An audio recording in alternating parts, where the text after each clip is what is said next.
नमस्कार मित्रों, मैं Dinesh Gupta, crime and corruption control association national president, CNCC TV news channel का मैं चेयरमैन हूँ।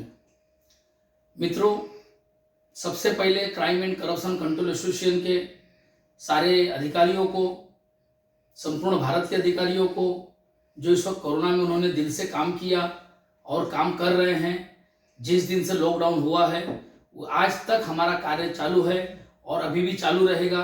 और ऐसे जो अधिकारी हैं जो कार्य कर रहे हैं, आप सबको दिनेश गुप्ता का तहे दिल से धन्यवाद।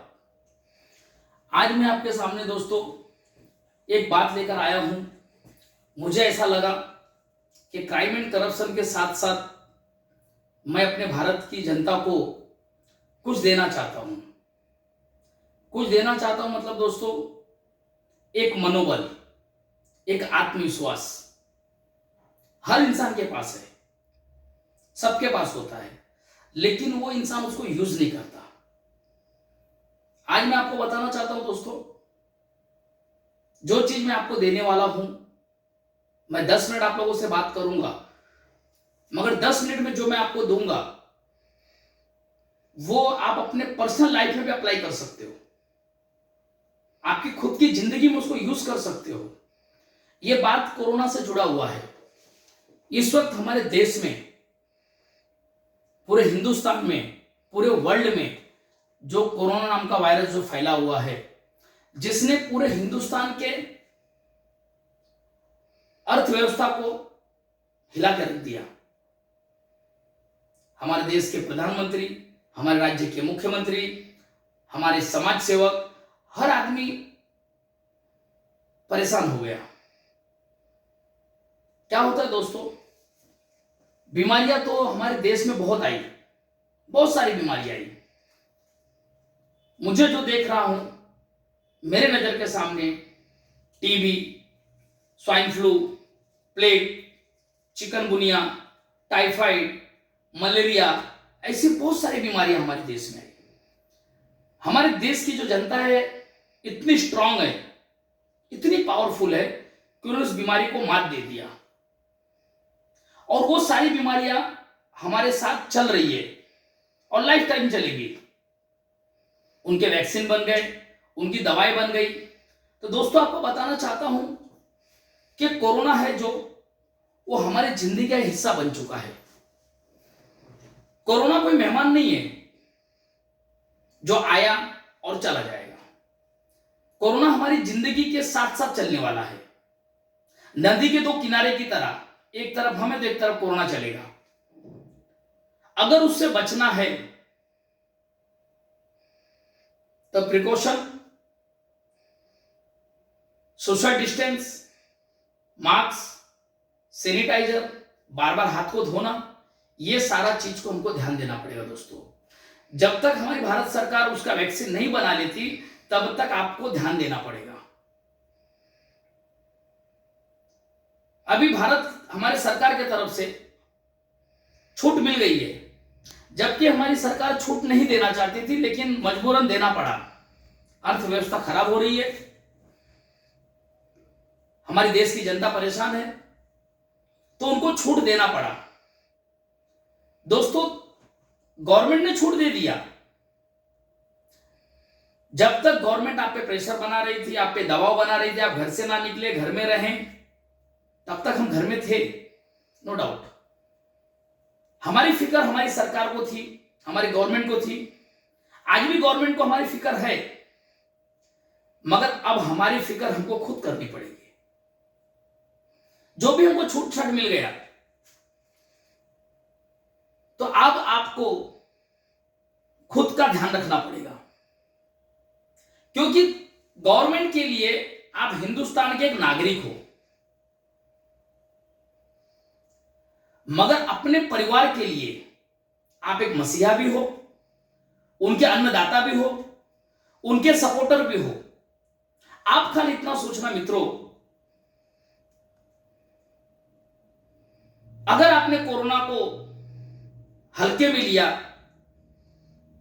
और लॉकडाउन जिस तरह से धीरे धीरे लोगों को एक काम करने का मौका दिया जा रहा है, उसको आपने लापरवाही में लिया,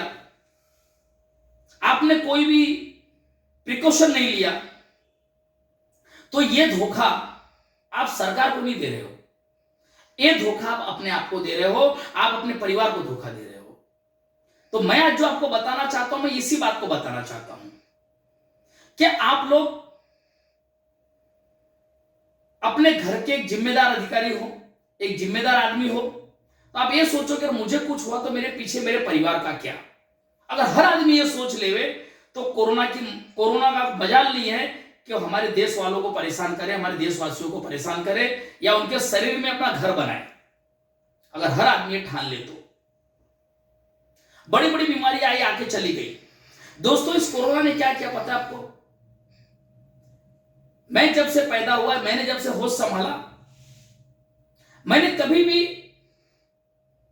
इंसान को इंसान से दूर नहीं देखा। दो सगे भाई आज अगर अलग अलग घर में रहते हैं, वो सगे भाई एक साथ में नहीं बैठ सकते, एक साथ में खाना नहीं खा सकते।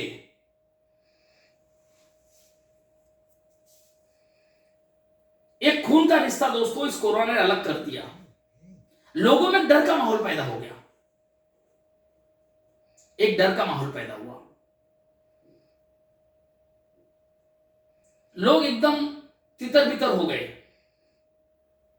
हर आदमी एक दूसरे को शक के नजर से देख रहा है, कहीं इसको कोरोना तो नहीं, कहीं उसको कोरोना तो नहीं। दोस्तों, कोरोना कोरोना कोरोना, मैं आपको बताना चाहूंगा, डर के आगे जीत है। आप अपने अंदर से डर को निकाल के फेंक दो। पहले आपको प्रिकॉशन लेना है, आपको सावधानी बरतनी है, ना कि इंसानियत को भूल के और इंसान से नफरत करना है। ऐसा हमारे सरकार ने आपको नहीं कहा। सोशल डिस्टेंस का ध्यान रखें।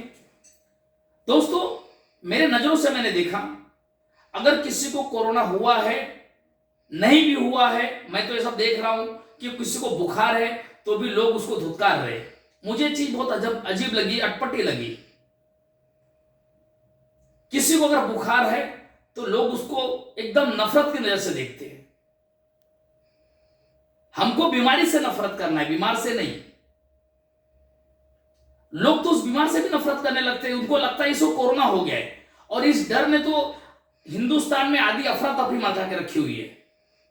अगर छींक आई तो कोरोना, थोड़ा सा बुखार हुआ तो कोरोना, खांसी आई तो कोरोना। ऐसा हो गया है कि डॉक्टर के पास जाओ तो वहां पे भी एक माहौल चल रहा है कोरोना। दोस्तों, अब हमको लड़ना है इससे। मैं सबको एक संदेश देना चाहूंगा, मेरे भारतवासियों को, मेरे आम नागरिक को, कि अपने आप में एक विल पावर पैदा करो, खुद के अंदर कॉन्फिडेंस पैदा करो, अपने मनोबल को मजबूत बनाओ।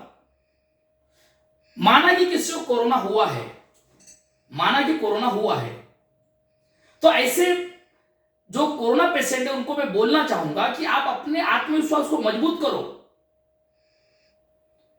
जो लोगों का हार्ट अटैक हो रहा है, इतने हार्ट अटैक का रिजल्ट पहले नहीं आया था। हमारे जो बुजुर्ग लोग हैं, कुछ ना कुछ प्रॉब्लम हो रहा है, थोड़ा बीमार हुए, हॉस्पिटल के हार्ट अटैक आ गया। ये हार्ट अटैक क्यों आ रहा है पता है दोस्तों? लोगों के मन में डर बैठ गया है। अगर कोरोना हुआ है तो हुआ है ना, क्या कर सकते हैं, मगर आप अपने अंदर के आत्मविश्वास को जगाओ। मेरा आज का जो मुद्दा है दोस्तों, एक आत्मविश्वास पैदा करना चाहता हूं आपके अंदर। मैं ये नहीं कहता कि मैं बहुत बड़ा ज्ञानी हूं,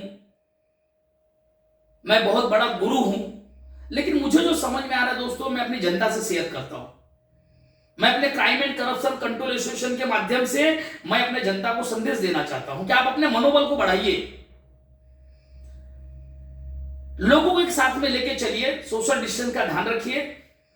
मगर आज भी हिंदुस्तान पूरे वर्ल्ड में एक दूसरे को मदद करने के लिए ना जाना जाता है।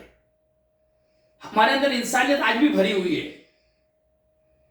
तो दोस्तों, आपसे बताना चाहूंगा, आज जो मैं आपसे बात करने के लिए आपके सामने आया, ये वीडियो बनाने का मेरा एक ही मकसद है कि आप लोग अपने अंदर इतना विश्वास पैदा करो कि कोरोना भी आपसे डर जाए। भूत कभी सामने नहीं आता, मगर भूत के नाम से लोग डर जाते हैं, हार्ट अटैक आ जाता है। तो कोरोना एक प्रकार का भूत है जो पूरे वर्ल्ड में आ चुका है और हिंदुस्तान में भी है, और कोरोना हमारे साथ चलने वाला है, हमारा साया है, हमारी परछाई है। फिर किस बात का डरना? हमें अपने साये से डर लगता है, हमें हमारे परछाई से डर लगता है। तो कोरोना से किस बात का डर? डरना नहीं है, उसका सामना करना है। और सामना कैसे करना है? खुद के आत्मविश्वास को बढ़ा के, अपने मनोबल को बढ़ा के। तो दोस्तों, मैं आशा रखता हूं कि मैंने जो आप लोगों को बताया ये बात आप लोगों को समझ में आई होगी। मैं इतना ही बोलना चाहूंगा मित्रों कि आप अपने अगल बगल वालों के साथ में रिलेशन मेंटेन रखिए। कोरोना की वजह से हमारे रिश्ते में दूरी नहीं आनी चाहिए। सोशल डिस्टेंस का ध्यान रखिए। गवर्नमेंट ने हमको परमिशन दे दिया है, उस तरीके से अब अनलॉक होना शुरू हो चुका है। 8 तारीख को भी हमारे धर्मस्थल वगैरह चालू होने वाले हैं, मॉल चालू होने वाले हैं, रेस्टोरेंट चालू होने वाले हैं। तो आप इसका ध्यान रखें कि आप अपना ख्याल खुद रखें। आपका कोई गार्जियन नहीं है, आप अपने गार्जियन खुद हैं। अगर दोस्तों जिंदगी में आगे रहना चाहते हो, अपने परिवार को सुख देना चाहते हो, अच्छे से जिंदगी जीना चाहते हो, तो सोशल डिस्टेंस का ध्यान रखो। भले कहीं पे भी काम करो, कहीं पे भी आओ जाओ, एक बात अपने दिमाग में डाल लो, अब जिंदगी भर हमको सोशल डिस्टेंस और हम एक दूसरे को कहते हैं ना मास्क लगाना है। जब तक कि वैक्सीन नहीं बन जाता तब तक हमको ये आदत डालनी पड़ेगी। ओके मित्रों, थैंक यू वेरी मच। जय हिंद, जय भारत।